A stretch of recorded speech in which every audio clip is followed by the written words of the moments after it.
bad. Hey, Everett, can you hear me? Stuff is on. Hold up, y'all. We having technical difficulties.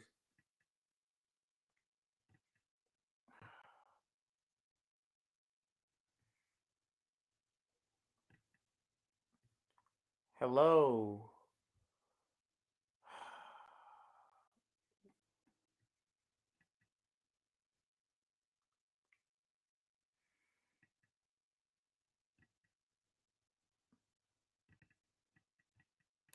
Why is it?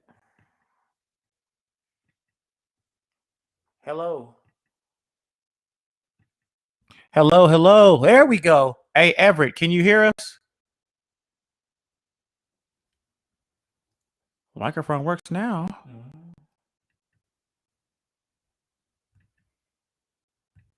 Hello. Hey, Everett. He can't. Hold on, y'all. Sorry. I'm having difficulties with the stream. He's in here, but hold on, let me see something.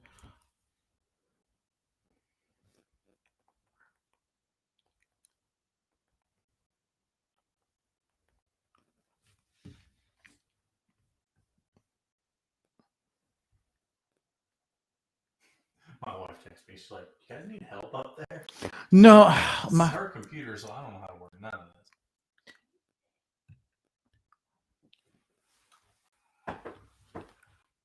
Hold on, y'all.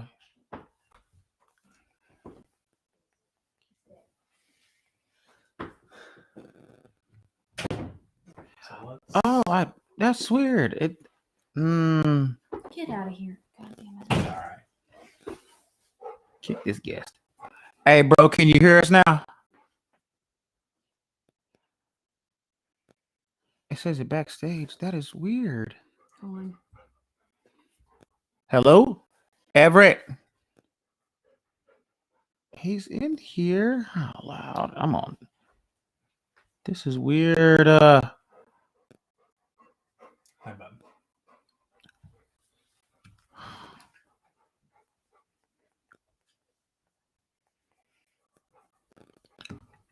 Hold up.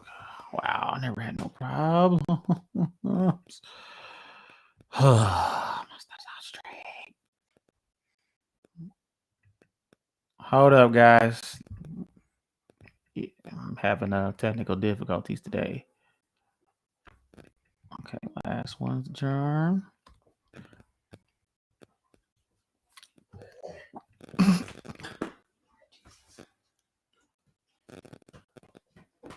Hello, hello. Okay, our mic is on. Let's put it right here. Hello, hello. Okay, we're good on that. Hey, bro, can you hear us? Why can't I hear? What is the little slider? What does that do? Yo, Everett,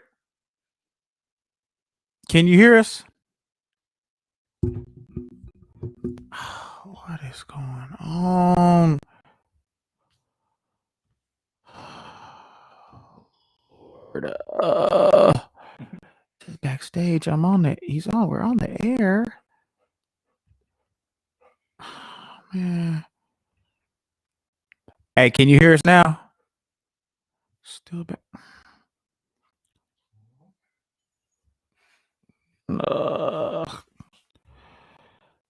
Weird. It doesn't do this at the other computer. That is weird. Mm-hmm. The mic. Hello, the mic's on. Yeah, Mike, we're getting sound, but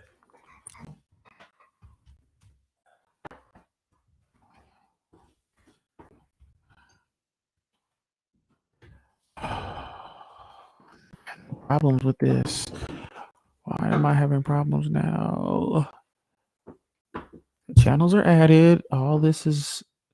He's in here, but he's not in here.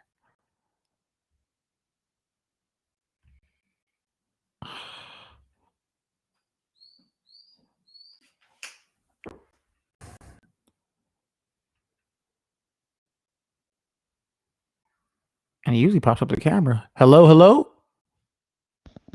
Okay, I can hear you. That is weird. Okay. Lord. Okay. Sorry about that, y'all. Oh man, technical difficulties, man. Yo, welcome to the Just in Anime podcast, y'all. Sorry for the technical difficulties. We are finally live after 15 minutes of screwing around with the equipment. I'm sorry, y'all. What is up? How y'all doing this Sunday? We're back with the Kengan Ashura, part 5. We got so much to talk about, and I couldn't do it last week without my boys. My boy Tim Barrie here, who's been enjoying Kengan, and my other co-host, my boy Everett Jenkins, is here. There's so much we got to talk about, man. So much happened within 30 freaking chapters, and I just couldn't do it by myself. So we're gonna get into the meat and potatoes of these chapters 165 to 191. So let's get it. Yes. So where were we last time? We were Kowlon. We were just about to start Kowlon and Kano's fight. yeah, the thing of Mitsuda. In the middle of the fight. Yeah, it was in the middle. Yeah, we were. Where Kowlon took that right punch. Yeah, we stopped at the point where Agito told Kowlon to pull out his Muay Thai. Oh yes. And he was playing because he was actually Kano was making dumb moves because he tried to mimic him boxing, and he was trying to outbox Kowlon. But you were not gonna probably outbox Kowlon. That wasn't gonna happen. Kowlon is the best striker in the entire series. That's not gonna happen. He was trying to outbox Kowlon, and that wasn't working. So there was a fighting style that Kano kind of used. You know, his formless style is pretty much a fighting style that he makes up on the go to beat his opponents. And he used some type of thing called the system. What was it? It was like some Russian. It's very similar to Sistema.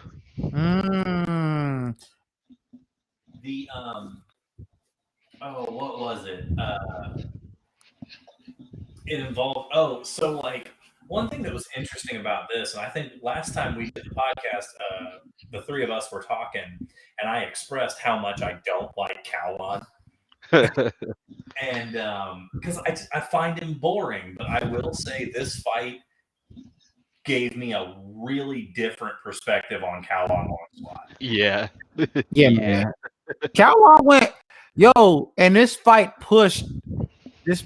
literally pushed Kano, because in the first match, Okubo pushed him, but he didn't push him. Like Kano was ready to fight out of jump. I wouldn't agree with that. I wouldn't say Okubo pushed him at all. I was trying to give him a little credit. I was trying to give Okubo a little credit. And you know what? He was playing with him. That's what it was. Yeah. It looked like he was.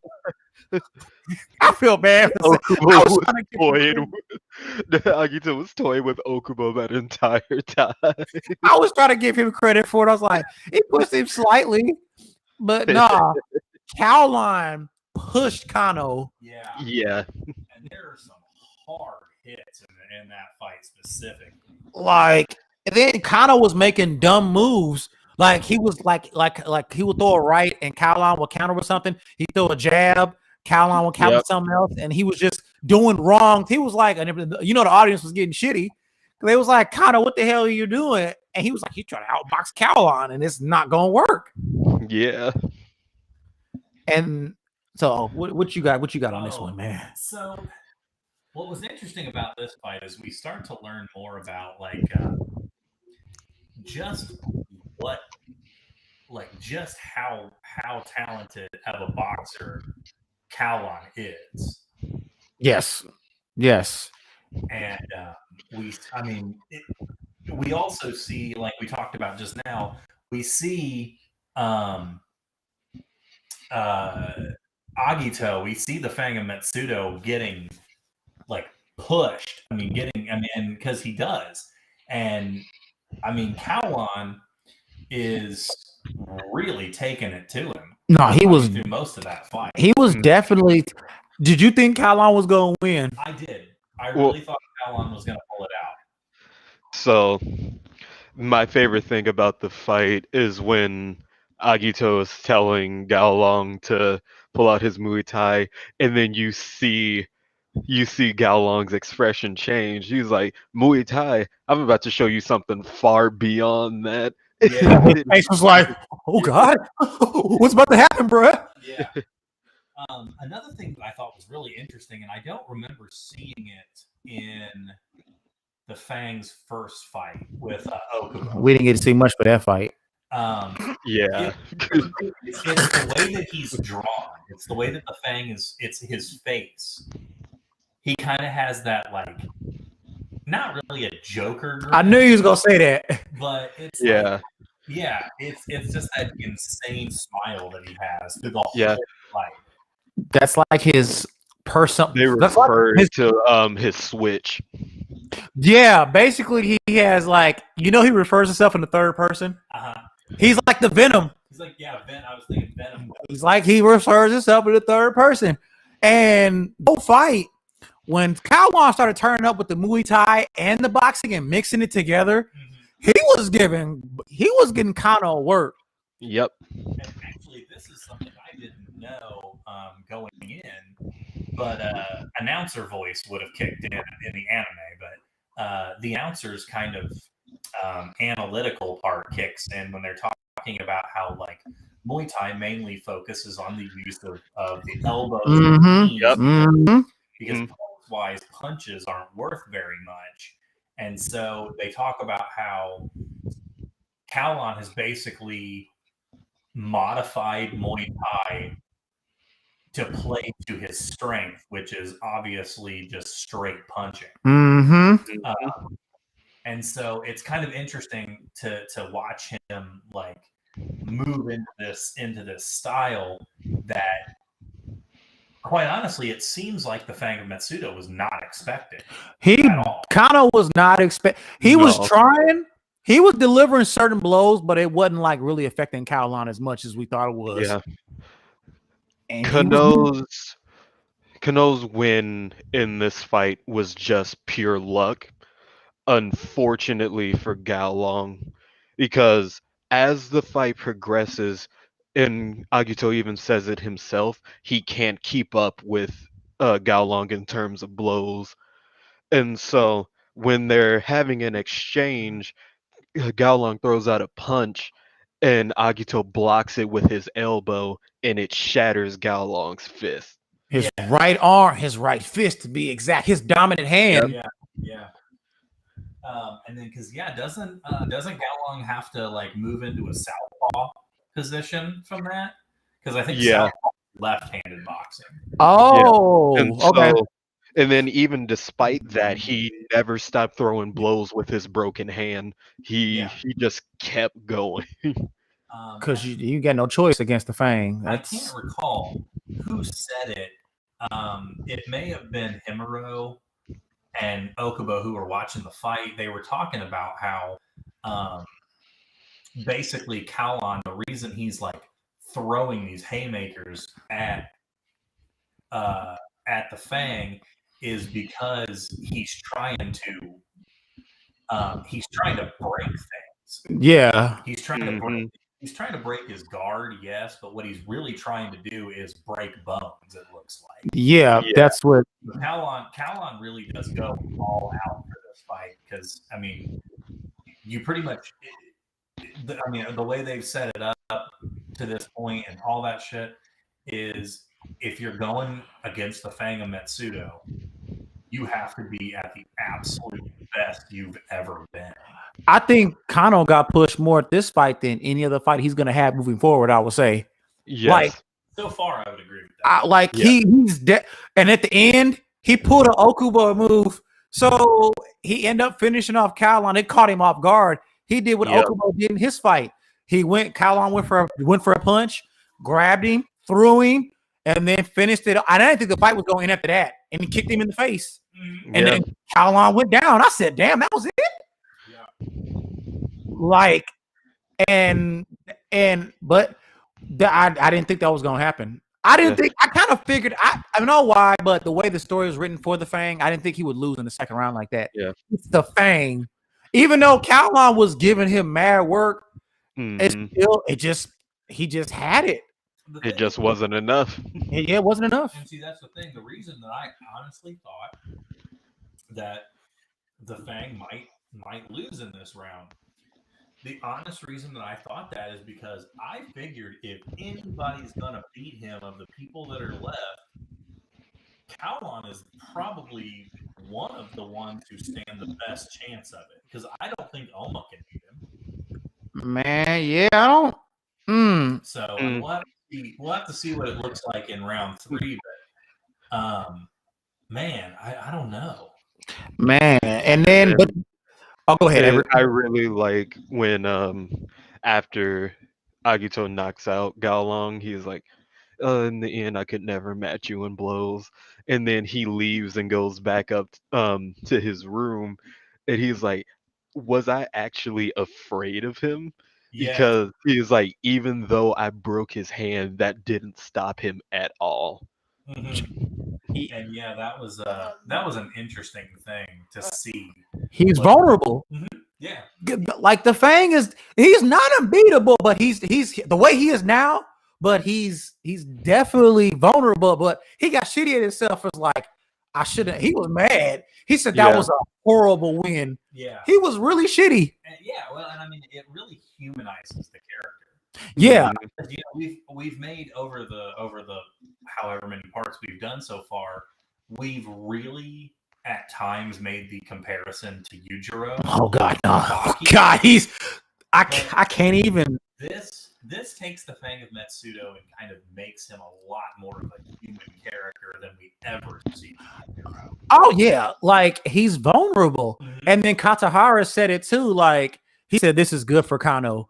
He said he's like, this will mold him better into a better fighter.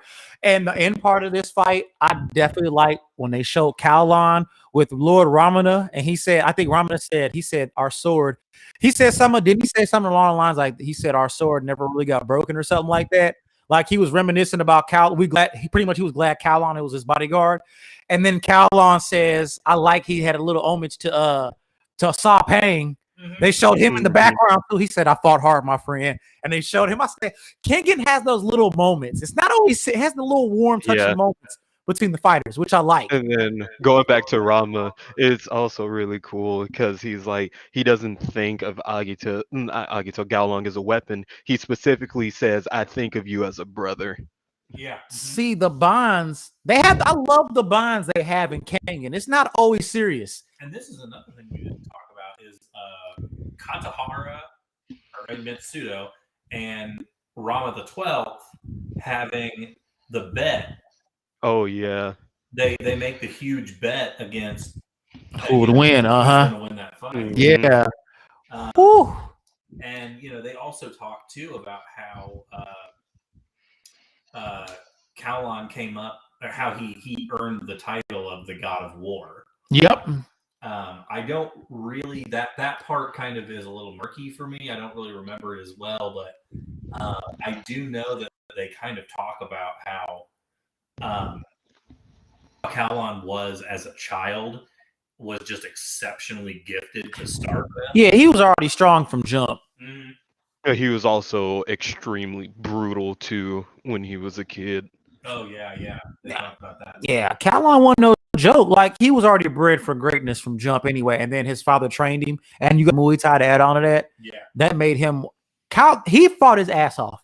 I don't care if he lost. And then I like the exchange between him and Canada in the hallway. He talked to him and he said, my right fist is shattered. And then Canada told him, he said, in the first match, he could have killed Okubo. He said he was talking about how the wins that Kano's fought out of like so many people, he's killed like 4 because he didn't finish up a follow-up blow. He could have killed Cowlon. Yeah, they said it was like 4 out of 6. Yeah, that have fought the Fang have died. Yeah, it was something to that effect. And he didn't do a follow-up blow. They die, they get broken, so they can't fight again, and there was something else. Yeah. So there were like 3 choices. Or they just quit all. Or they get better. That was the other one. Oh yeah. Yeah, so they either are broken, they die, or they just get better. Well, because you have Wakatsuki being one of the ones who just kind of got better. I mean, hell, the Fang's big motivation. He is mad motivation for like a lot of these Kengan fighters to beat him, and then whatever other personal goals they have. But I like, and as I said, that fight was dope. Yeah, that fight was dope. So we go into round 2's over. Celebrations are met. So we get to the pairings.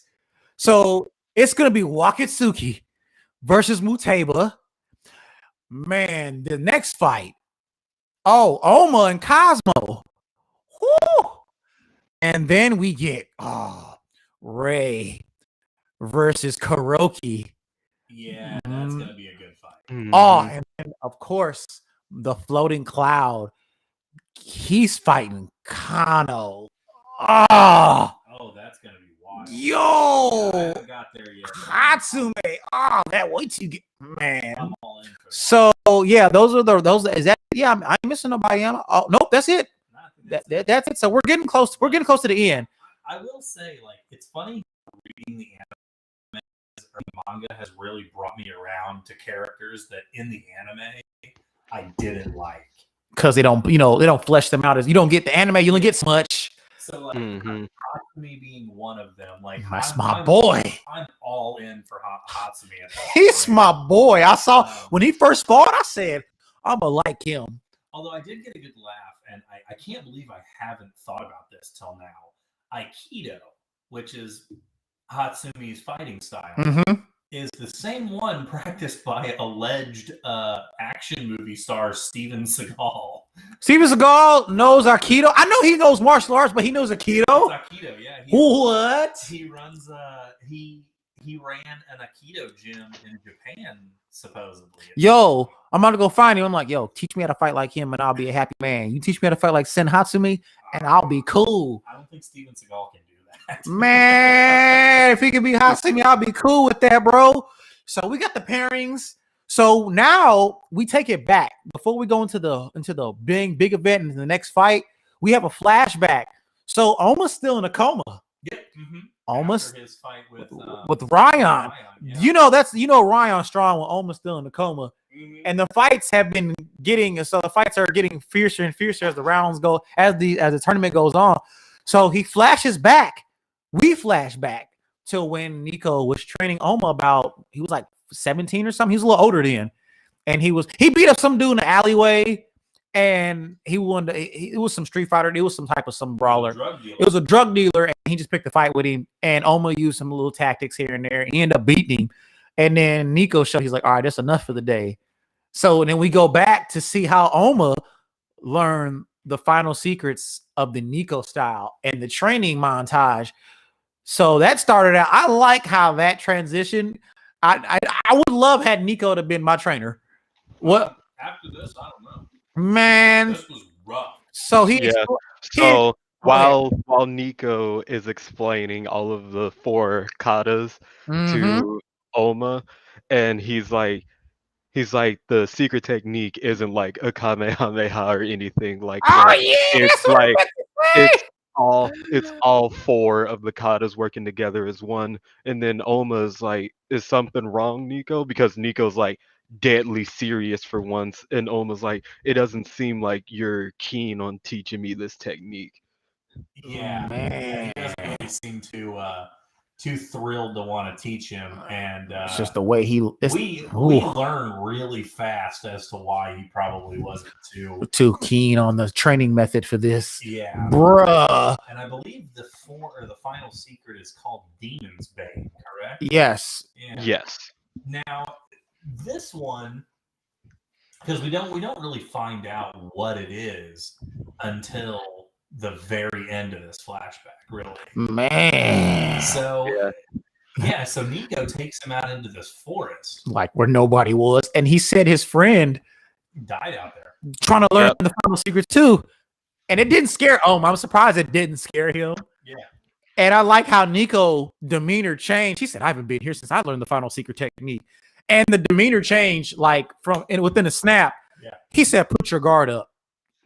Yeah. Oh God. And almost like, what do you mean? And then Nico hits him like completely seriously. He said, "Oh God!" I saw his face.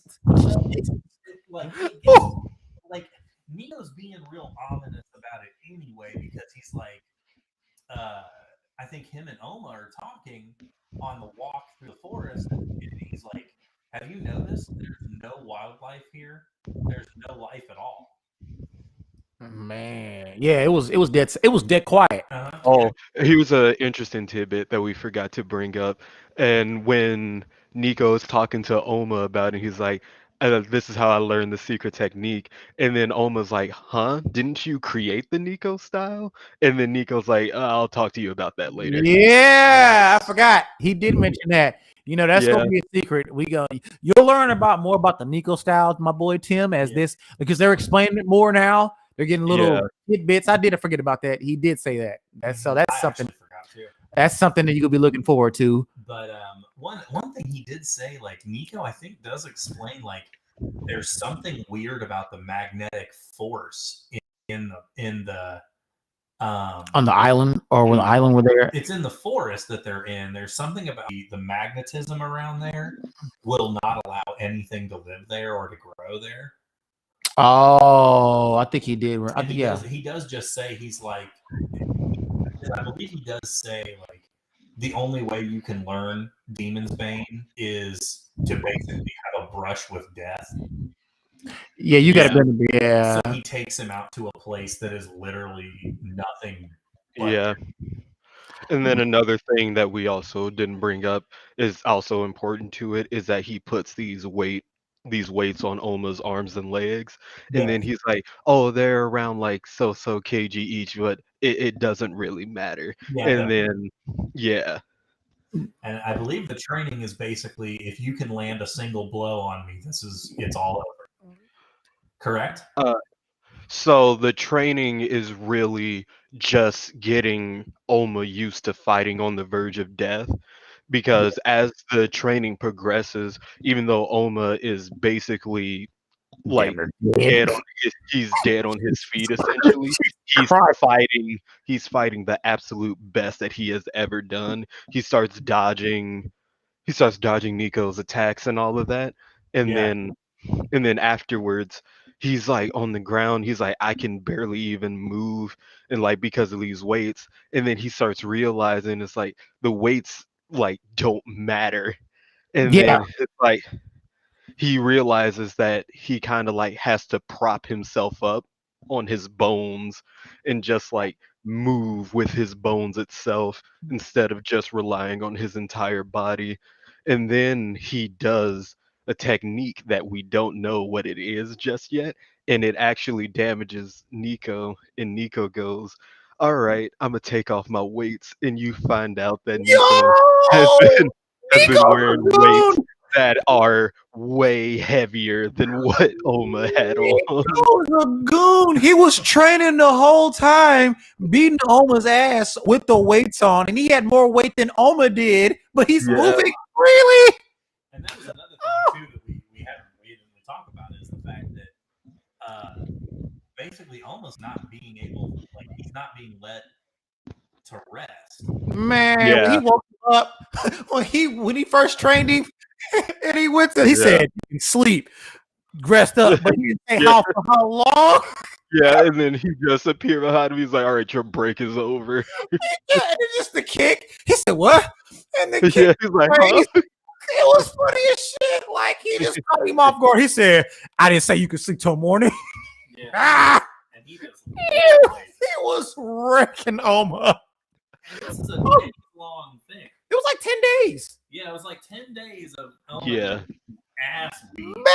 Man. But it's on that, like, I think it's like the 10th day. He finally realizes, like, what Demon's Bane is. Yes. And it's basically, my understanding of it is that when you are so on the edge of death like that, your all of your senses come to they get heightened. Yeah, and you basically kind of have like you're born in a sense. Yeah, you just have this weird like second wind essentially. Yeah. Mm-hmm. And it kind of almost feels like he just becomes like in touch with everything around him all of a sudden. Man. And he can get his balance. Remember, he couldn't stand up. Like his balance it's even. Like Oma really couldn't stand, and his balance is straight now. Yeah, and I kind of feel like, and we'll get to it here in a little while, but I feel like we see that in Oma here in the upcoming stuff that's about to happen. Man, that shit went so. Basically, in the end game is he learned the Demon's Bane. He and then Oma and Nico felt bad because he's like, I'm sorry, this is the only way I could teach. The only way I learned. There might have been an easier way to pass it down. And then he's like, and then he gives Oma a bit of advice, which is really funny and kind of heartwarming because it shows you how much he cares about Oma. He's like, never miss a chance to hit on a woman. He said, "What?"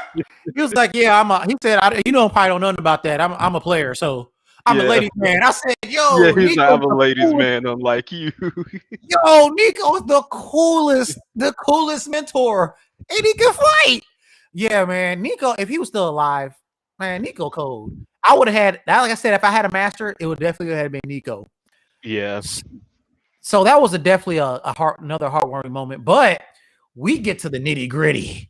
This is something that honestly, through like research for the episodes and stuff, I accidentally spoiled little bits of. I was really upset about it. Man, I told you, Hiyama.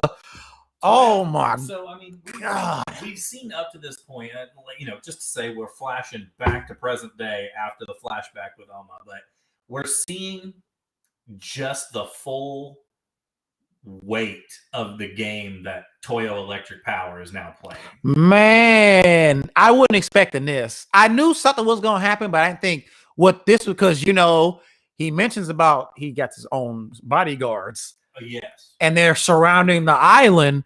So pretty much all the big players, like most of the big the companies meet in a room and know what's going on. And it was like Katsuhara call everybody here. And it was like people that lost. Nishinoiji was there. Yoshitake was there. Yup. Hamburglar. I mean, Ronald McDonald and Stewie was there. Stewie was there.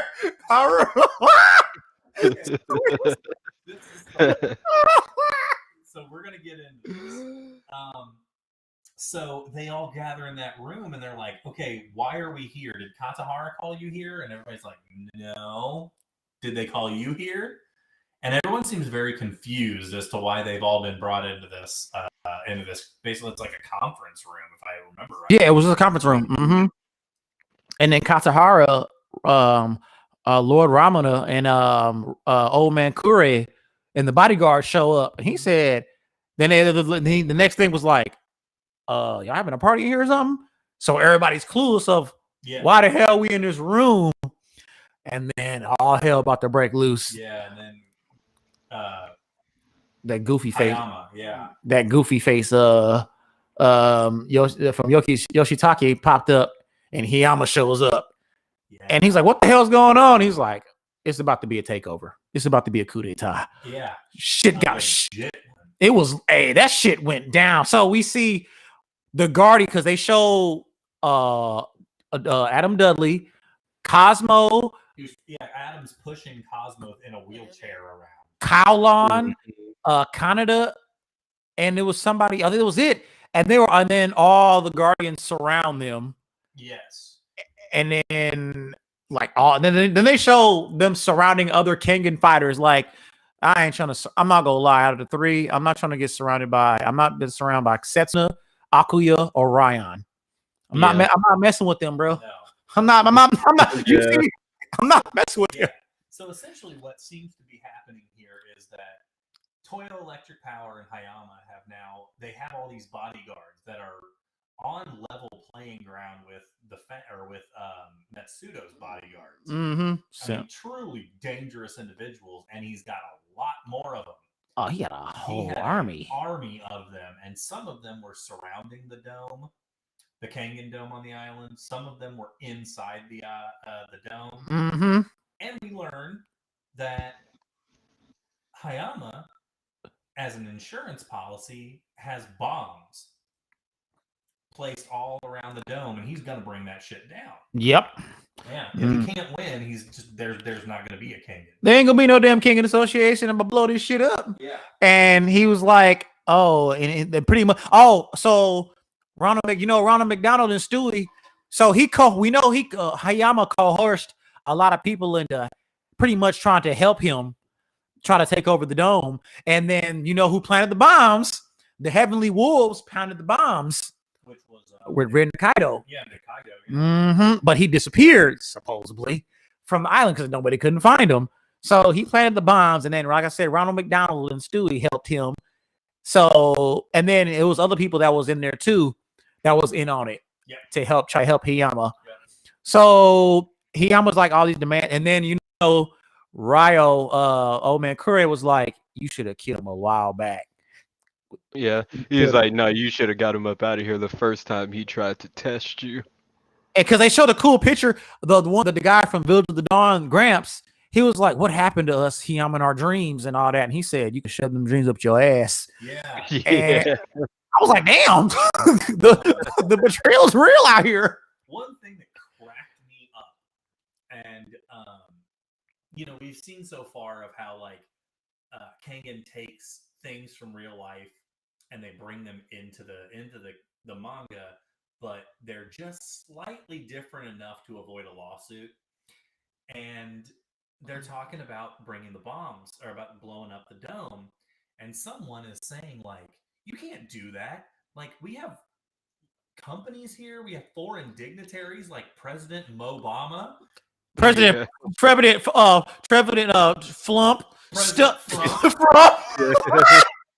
And the funniest part about it is it shows a guy who looks suspiciously like Obama, a guy who is obviously Donald Trump, and he's doing the hand thing that President Trump always does. Yeah. And sitting next to him is President Putin instead of Putin. And I was just like, God, these dudes are not serious. There's no way they just did that. But I for some reason I just cracked up at that. But anyway, to really get back to it, what really ends up happening is those Guardians for Toyo Electric Power basically just start attacking anyone and everyone around them. Yeah. Yeah. Now this is an interesting thing for me, is because you start seeing a lot of characters who, by all rights, either should hate each other or have no business being in the same room with each other, now are back to back fighting for their lives together, which is an interesting thing to see. That was dope. Yeah. It was dope to see a lot of characters come together and for the common cause of surviving against Hayama's coup d'etat and the Guardians. You know, you got Galan, Kaneda. Yep, Dudley. Adam Dudley. Himuro. With Okubo. Yeah, Himuro and Okubo. Rahito and Kuroki. Yeah, you see them just laying people out. You see Hatsumi he like running from people. That's the funniest shit about this coup d'etat. Yeah. He says, "Get back here, asshole!" Because they show different panels of all them fighting, and Hatsumi's literally running. He didn't fight a single Guardian. He just runs away. Yo, that is my boy. The humor. It's such a Hatsumi thing to do. Yes. I don't want any part of this. Shit, I'm trying to fight. I gotta fight other people up in this thing. I ain't got time to be fighting y'all. But now this tripped me out so hard is Akuya. Yo, Akuya showed up in the hallway with looking suave. Yeah, and he was killing people, and he had somebody in his hand, and Agito grabs his arm, and he's like, "You need to stop. Our master specifically said not to kill anybody." And he looked at Kano, and he looked at Kano, said, "You know what is bad? Every time he talked, I think of a Batman thing." He says, "Are you obstructing justice, Kano Agito?" He says, "Do you want to die?" And Kano's just like, "Bro, we ain't got time for that right now. Let's handle this." And he says, "Okay, agreed." Because so Hayama's about to have the tables flipped. So one of the Guardians come up to him and says, he just whispers. He says, "What the hell?" And then you see one of the Guardians outside, like, "You!" And then we see the devil, Ryan, coming out of the gate whooping ass. Yeah. Yeah, I mean, he is just murking people. Yeah. Yo. And then what kind of bums me out is he specifically does a technique that like causes some dude's head to explode on impact with the ground, and he's like, I haven't used these techniques since I've learned them. It's like, how are you gonna let him use Kure techniques and not at least name one? No, he was just throwing niggas. And then the brother and sister that were watching Kenzo. Oh, another thing, Kenzo. It's a side note. Kenzo was on the way to the tournament as well. I just Oh no, mentioned he that. made it actually. Yeah. After this, Yeah, he makes it. and the two bodyguards, the Kure, they was watching him. He says, "Can your brother? Can he fight all them?" He said, "Yeah, he'd be fine." Yeah. Ryan was fighting like hella guardians by himself. And then something interesting too is I think it's Fusui. That's her name. The Kure sister that's Oh yeah, the watching sniper. in the bushes. And Yeah, it's like he notices that some of the guardians keep like checking their watches. Yes. Yeah, she noticed that they keep checking their watches, and then she figures out there's a bomb situation that there might be a detonator, and then it cuts to Hayami, and he's like, there is no detonator. I'm like, damn, bro, this nigga had made the bomb threat, set bombs and shit. Yeah, But the tables were getting turned because Kure members showed up. The whole family of Yeah. Kure clan. He said 50 elite, 100 something Kure members at your service. I said, yo, they came to wreck. But then that's not all. Besides the Kengan fighters, Ryan fighting outside, the Hinaba clan showed up.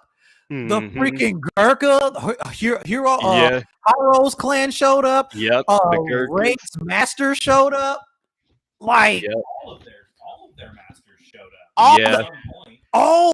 Sekis Cosmo's and masters. Cosmos. Yeah. Yes, but they didn't fight. They knew what was going on. No, what happens is like they're talking about getting involved, and Kureishi's like, I'm gonna let them handle this. They don't really need our help.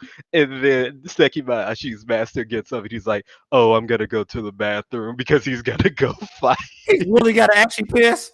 Yeah, that was funny. And like, if I remember right, they're in a strip club, right? No, they're at the tournament. No, they're in the stands. Yeah, they were in the Because stands. they started like a performance in the dome to keep like all the people that are there watching so they wouldn't panic or occupied because they didn't know what was going on.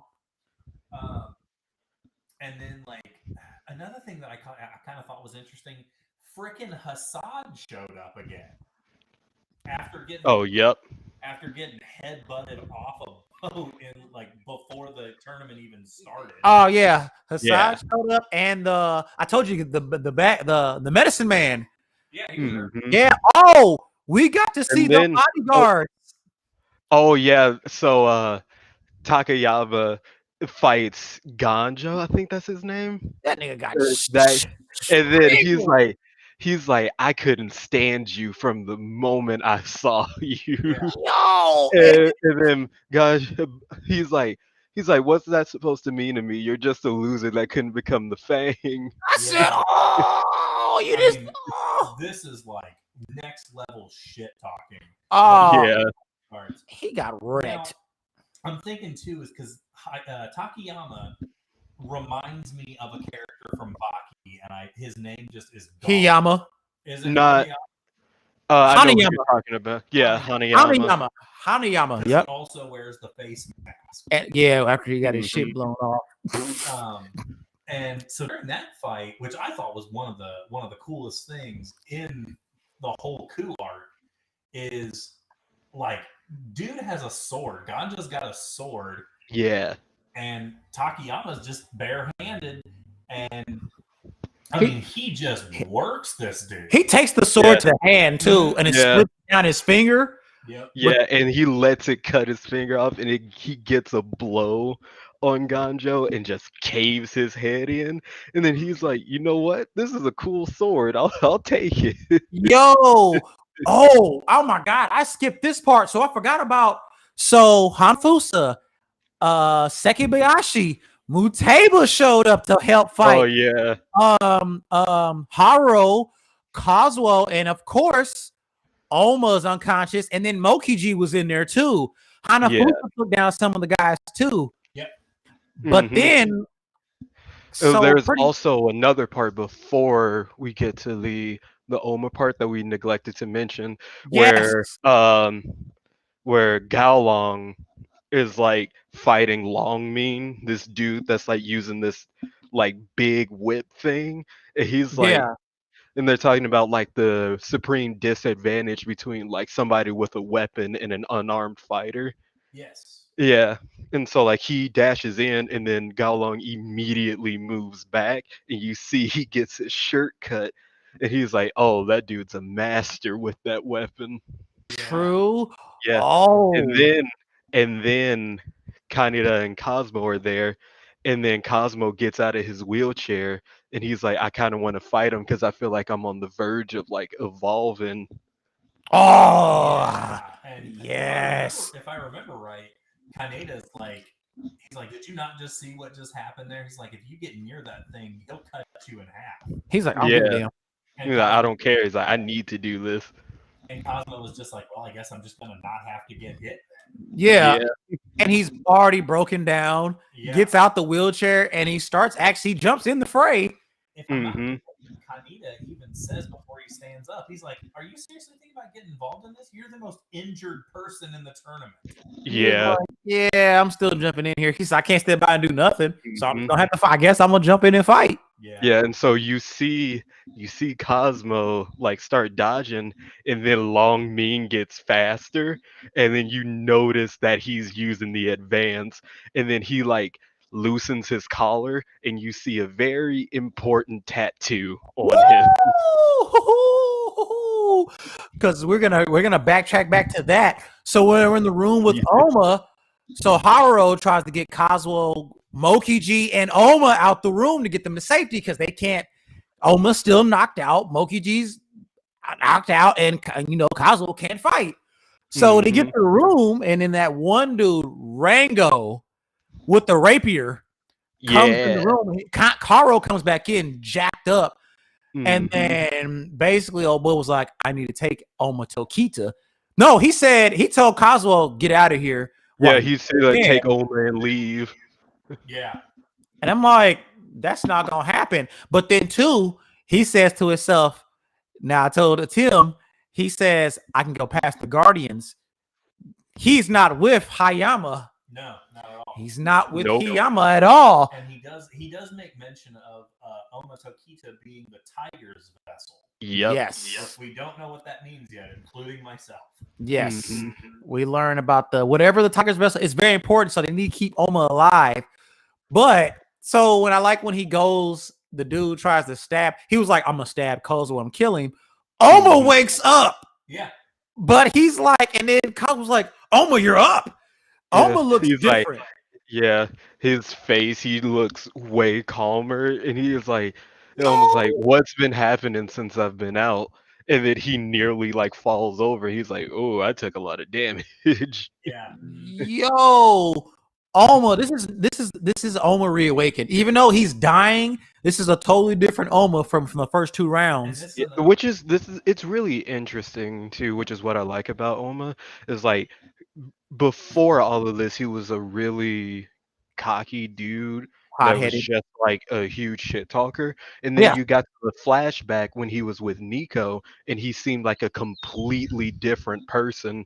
Like he's super level-headed and everything. He doesn't like really talk shit. He's able to have full-blown conversations with people and everything. And then because it's really cool because he kind of has like a reverse character development because of that, where like mentally he goes back to the way that he used to be because he finally gets all of his memories back. Yes. I also think it's partially because he's now fully starting to embrace the Nico stuff. That's what I was about to say. Yep.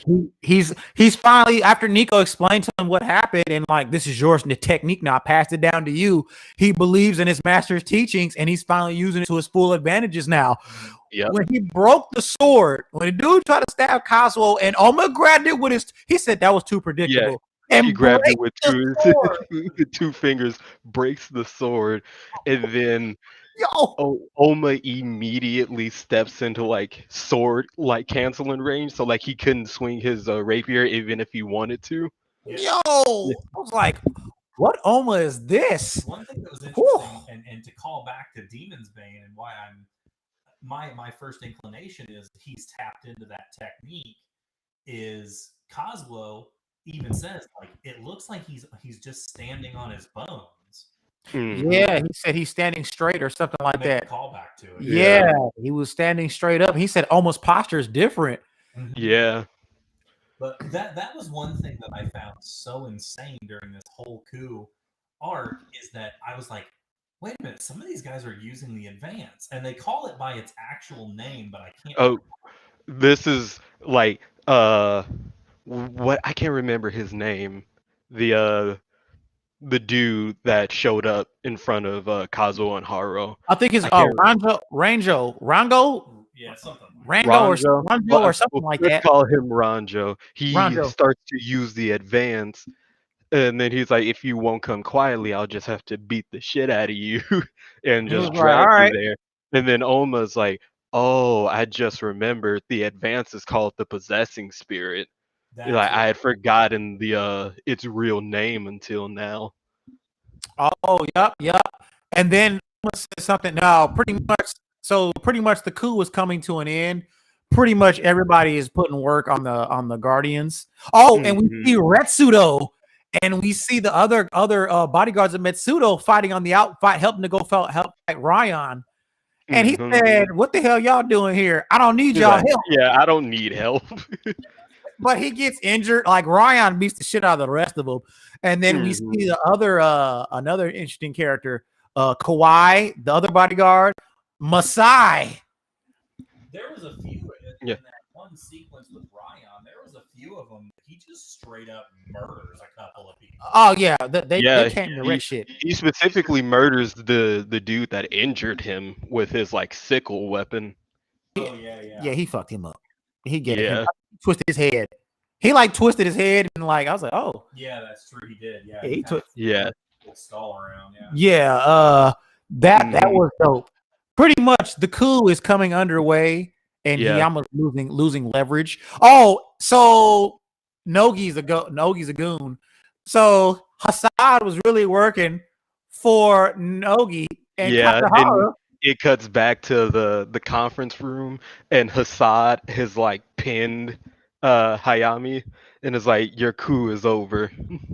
He was like, what? But Katahara didn't hire him. Nogi did. Yeah, he was like, I didn't hire Hassad. This was all Nogi's doing. Yo, the coup pretty much was overflow. Well, he pretty much got overthrown. And then it gets revealed that the Heavenly Wolves that Nikaido Rin is a part of are now working under Metsudo, and we've already gotten and disarmed all the bombs that were on the island. Oh, another thing, real quick. Julius showed up because he heard about being a pawn to Hayama, and he was beating the shit out of the Guardians too. Oh yeah. Oh God. Remember because because one of the Guardians gets a call on the radio, and they're like, Julius is just wrecking an entire squad. He was going ham. Oh God. The coup pretty much though was thwarted, and Katahara was already. Go ahead. It cuts back to Oma situation, man, and then he's like, you can tell old dude to come find me if he wants to, and like Ranjo's just like on the ground, knocked out, and he has like, I think he has like a crater in his chest essentially. And Kazuo is like, what was that technique that he used at the end? Yo, it's like a new and improved Oma, but we know he's dying, but this is a reawakened Oma, which is definitely good because he's gonna need this reawakened stuff for these next 3 matches. Yeah. If these next fights that he's gonna be prowling into. So the coup d'etat is over with. We learn about people that are we see a tattoo on Long Mean, and oh boy, they don't work for Hiyama. Nope. So that's interesting. Hiyama's thrown in jail with Ronald McDonald and Stewie. Oh yeah, we see after all of that happens, everybody's like, where did Long Mean go? Because Long Mean is like the most dangerous one out of all the Guardians, even though he was ranked 2 or something like that. Yeah. And then you see him on the beach just like cleaning off his blade, and he's talking to somebody on the phone, and he's just like, oh yeah, the coup failed. Yeah. We didn't get the Tiger's vessel, but we'll work Yeah. on that. Pretty much like the plan was still in motion, but it wasn't Hiyama's plan. So Yeah. there gonna be plans for Oma later on. So and this is a question too, and even from someone who's reading it now, do we know specifically the name of the person who taught Oma the advance yet, or are we getting? You'll learn it. You'll learn it. Oh yeah. You'll learn it. It's gonna be very interesting when they do a Yeah. callback to that. It's So you remember me saying when Oma was talking to Nico and he's like, didn't you create the Nico style? And Nico's like, oh, I'll talk to you about that later. That has something to do with it. yeah, there's gonna be a lot more. There's a lot more secret to the Nico style, like Yeah. the origins of it. It's gonna get further down in when we get to these last umpteen chapters. It's like way later. It's like Yeah. near the end. Yeah, they're gonna really talk about the Nico style and how it originated and everything. So you'll get it. Yeah. Don't worry. It threw me off too. I'm like, huh? When I That's first read it. another good thing about this series that I like is like it'll help you raise questions, but it will always have an answer to the question you have. Yeah, it don't matter when it answer it or when the answer pops up, it will have an answer for it down the road. It will have an answer for it. Yes, definitely does. It ain't no One Piece. Lord, we don't even know what the Lord of D is yet. And we ain't talking about I said the Lord of D. Yeah, it's not like One Piece where something is introduced and then it won't be relevant for like 6 years real time. Man, they have stuff. We still trying to worry about the Law of D.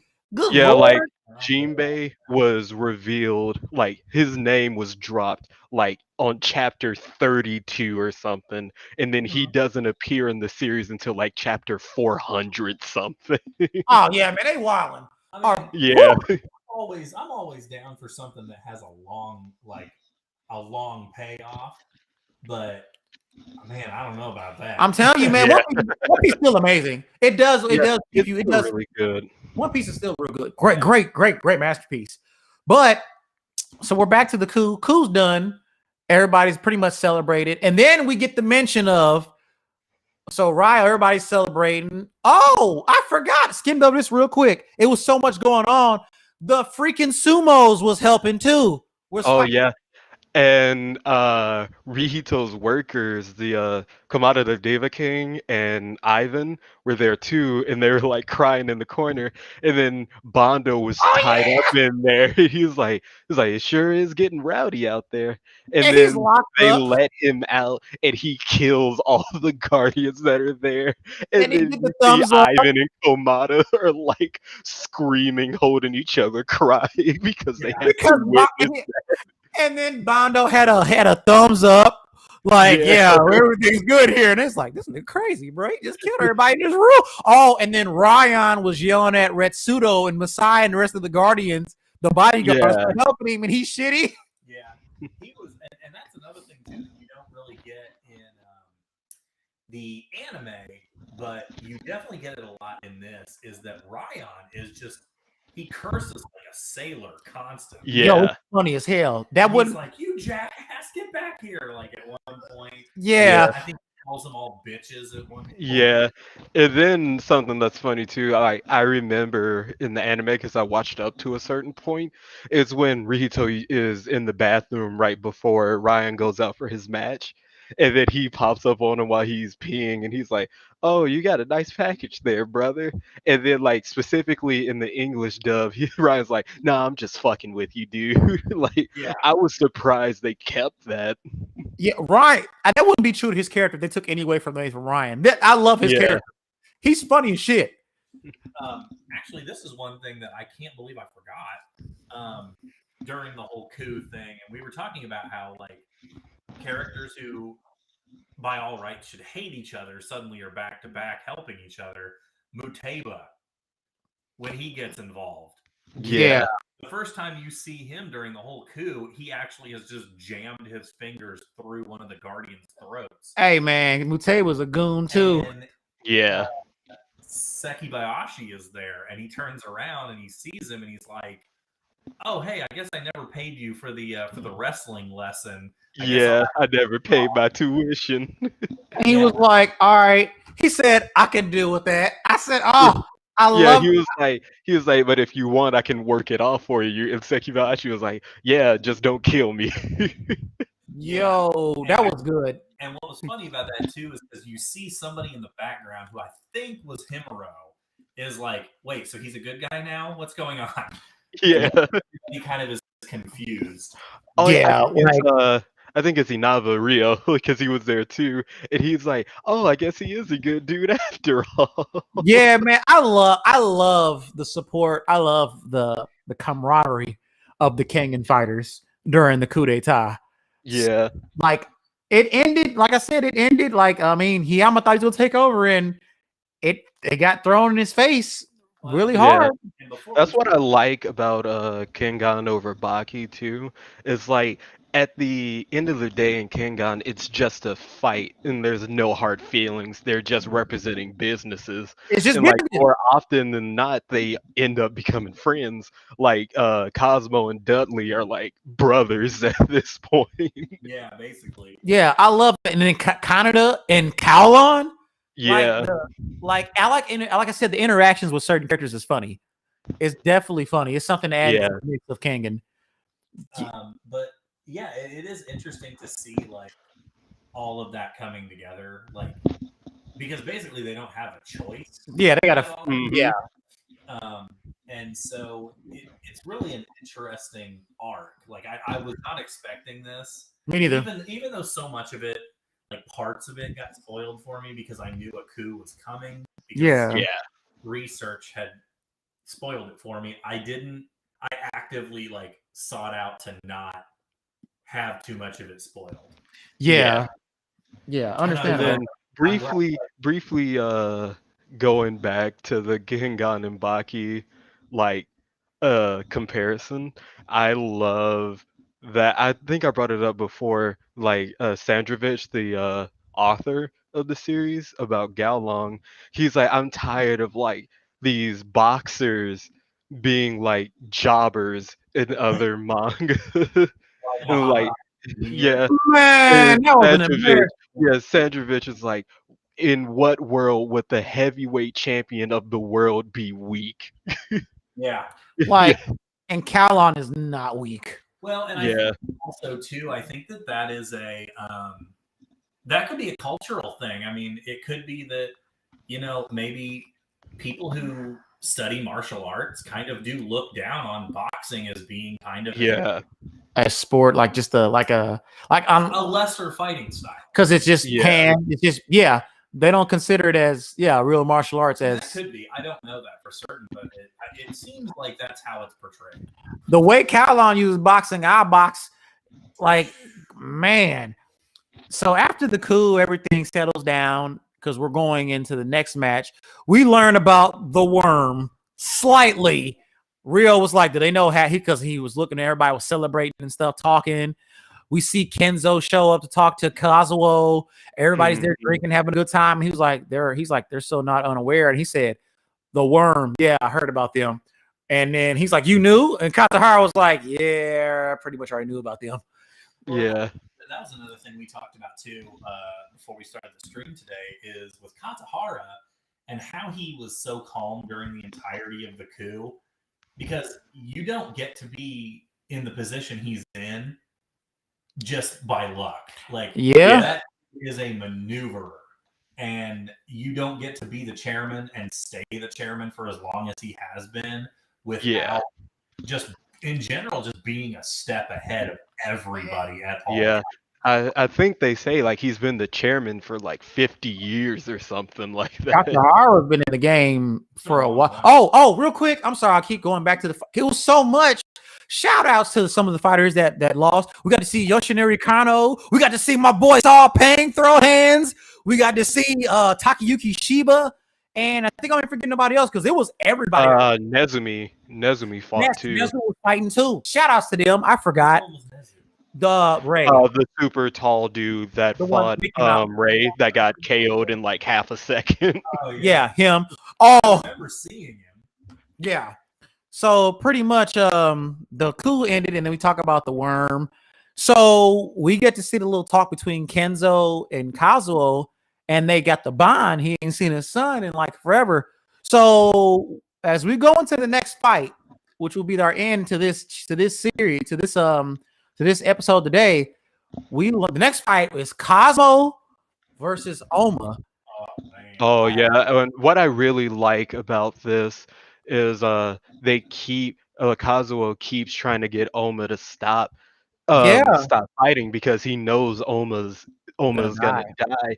And so and then like he keeps trying to get him to stop, and then like Oma walks past him and he's like I'm really glad that you were my manager, and he's like, but you already know there's not gonna be a next time.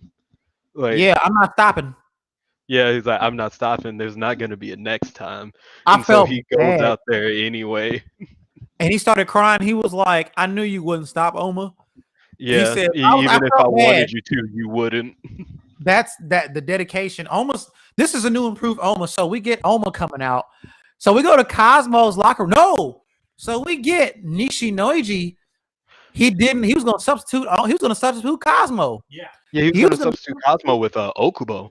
Yes, and Cosmo was like, I'm not doing that. I got this far. And then we learn why Nishinoiji actually chose Cosmo to represent the company. We find that out after the fight. We find that out after you're right. After But Oma and Cosmo fight. But true. we see them like we didn't know who was going to come out for Nishionji services because they were going to do the substitution, and then Cosmo like you see Cosmo come out, and then like Okubo is just like in the stands, and he looks at Kureishi and he's like, "Did you teach him how to do that?" Yo, and he's like, "Nope." He's so young, but he has experience, but he has so much. He has so much. He has a long way. Cosmo's talented. I mean, to make it past Adam Dudley, oh God, to make it, good Lord. Yeah, like Jeez. Dudley, make it past Dudley is one thing. He beat Akuya. Man, he beat, good Lord. Yeah. And Okubo was like, he said, and then they flashed back to before the fight, and he said, pretty much, I'm gonna substitute you. And he said, if you can beat Okubo and like a certain amount of time, you still fight. They didn't really show it, but they just show him. He's like, all right, if he get hurt, he's like, no hard. He's like, oh, okay. And Cosmo's like, I'm not gonna get hurt, bro. Yeah, and Okubo was like, there should have been no reason that I like lost because like I'm better at him in literally every way. Like I'm bigger than him, I have more experience than him, Better like technique. my throws and like my grapples and all of that are better. And then he was like, I was just going half-ass it, and then he ended up pinning me and I lost. Yo, And he's like, man, they set me up. Yo, Nishinoiji set it up to where he thought Cosmo was really gonna lose, and he was like, well, you win. And so we don't know what happened. We just know Cosmo has learned something new and he's evolved. Yeah. Kind of close this out because we're starting to get off the map here for me. Yeah. Yeah. Do you think, in a what if universe, do you think Oma could have beat Okubo? Yes. You think Yeah. so? Yes. Especially with the way he is now. Yeah. Oh God. Yeah. Could. No, Okubo's good, Like, but after Oma like gets back all of his memories and all of that, he even starts fighting better because he tightens up his stances and all of that. So like all of his blows and everything are stronger. yeah, Like he's just like an overall way better fighter after he remembers everything. and Starly and really starts to embrace the Nico style. Yeah. So we're gonna finish. You want to finish this one up with this? Yeah, that's about an hour for us. All right. Woo. Well, that was a lot. Sorry for the technical difficulties, guys. I will have that together next time on time. But we had so much. It was so much in these 30 chapters. I didn't realize it was going to be that much. Especially, I didn't know the coup was coming up as early as it did. And I was like, oh yeah, the coup's coming up. So yeah, the coup d'etat was definitely the highlight. The Kowlon Kano fight, and then we will be talking about the Cosmo and Oma fight next time for sure. And you'll see the end results. And we'll be reading it's one around chapter We ended at 191. 191. So we'll finish talking about this fight and the next 30 chapters as Kengan Kengan Annihilation tournament gets coming to a close of the next competitors and the next matches we'll be talking. Next week's gonna be Yeah. both So fights. I don't know if you want to have like Tim just finish up because there are only like 230 chapters in the series, and it's like if we're stopping at 191, might as well just go for the Hail Mary and finish it up. Big fact. You want to do that? Now that one, I'll just let y'all know. That's gonna be a long one. We might have to do 2 parts. I might have to do 2 parts and cut it off one and then go back to it again because Lord, that's gonna be a long one. So man, I'm pretty much go probably next Sunday. Yep. We will finish up the rest of Kengan. So y'all tune in, like, share, subscribe. Like I said, y'all, comment. And right now, like I said, I'll just be recording Kengan Ashura review. The way my life is going right now, I only can record this. So once I get back on track, I'll be doing my Thursday reviews and stuff and all that good stuff and having a day where I record. But for now, I'll just be the Kengan. I hope y'all enjoyed. Like I said, and if y'all ain't read Kengan Ashura, hear us talking about it, go read it. It's dope. Yeah. Go read it. Good. Yeah, this is one of my top 5 in anime right now. I don't care. Top manga. I don't care. And actually, because of this series, I've started getting into other mangas that I've been curious about for years. Oh, what you want to do, bro? You want to? Now, I'm actually about to start reading Junji Ito's Uzumaki. Oh, I never heard of that. Wild. I'm gonna have to check that out. Dude, Junji Ito is the master of horror. Yeah, his art is phenomenal. Yeah, I got a book right here on my bookshelf that's like the art of Junji Ito, and it's just it's unsettling and it's creepy. Yeah. And, I mean, anyone who knows me knows that I myself am unsettling and creepy. So it kind of fits in. Yeah. And but yeah, man, I'm gonna read Uzumaki, maybe Tomie, I don't know yet. That's kind of more geared towards girls. It's more of a female's manga, but I mean Sailor Moon, man. Sailor Moon. Hey, real quick, One Piece. Jesus Lord. Man, you and your One. I'm telling you, if we do a One Piece review, we'll need another person. I will gladly do a One Piece review. I've been waiting to start all over One Piece. I'm not lying. I would read One Piece over. Jesus Lord, what's going on? Woo! One Piece is so good. But hey, man, I know y'all want to keep y'all waiting. Like, share, subscribe, comment. Just an anime podcast and support the page and check my YouTube, Facebook out. We'll be back next Sunday, y'all, with the rest of the Kengan Ashura. So prepare yourselves. It's gonna be a long Sunday. And hey, man, y'all have a good one. Tim, always a pleasure. And Everett, my boy, it's always. I'm glad I told you, man. I had to have you on the Kengan. Thank you, man. Yeah, no problem. Thank you, brother. Thank you. Hey, y'all, have a good one. Peace and chicken grease. Peace.